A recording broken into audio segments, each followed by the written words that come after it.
пачатку гэтага года ў вобласці зафіксавана 89 выпадкаў спроб суіцыду, больш, чым за той жа перыяд мінулага года. І гэта толькі тыя, хто звярнуўся да спецыялістаў. Стэрэатып непрыняцця дапамогі псіхіятра з-за розных прычын вельмі тыповы для нашага грамадства. Люди боятся, потому что у них архаические представления о психиатрии, о психическом здоровье. Они считают, что обращение к специалистам психиатрического профиля – это обязательно учет, это обязательно какие-то ограничения, обязательно это стигма в обществе, если кто-то узнает, что человек обращался. Но это опять-таки представление архаичное. На самом деле диспансерное наблюдение у нас группа очень маленькая.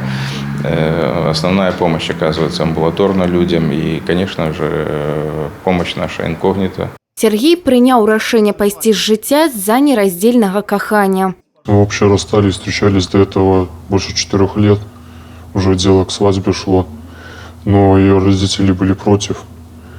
И я очень сильно переживал по этому поводу. И пришло к тому, что наглотался таблеток. Спецыялісты расказваюць, асноўныя прычыны спроб самагубства часцей за ўсё непрацаўладкаванасць, дэпрэсія, псіхічныя захворванні і алкаголь. Валерый трапіў у псіханевралагічны дыспансер менавіта з-за апошняга. Выпил очень много алкоголя. Поругался с матерью. Выпил моющего средства. Отравился. Вызвали реанимацию. Начали меня откачивать. Было очень неприятно. Сейчас я кодироваться собираюсь. Потому что все происходит из-за алкоголя. Многие в состоянии уже трезвом сожалеют, раскаиваются, частично не помнят, что с ними происходило. У всех них прослеживается какая-то стрессовая ситуация, какое-то нестабильное эмоциональное состояние, и это их отчаянный шаг. Порой люди даже проговаривают то, что они не знали, куда можно было обратиться. В тот момент не получили какую-то помощь, не с кем было поговорить.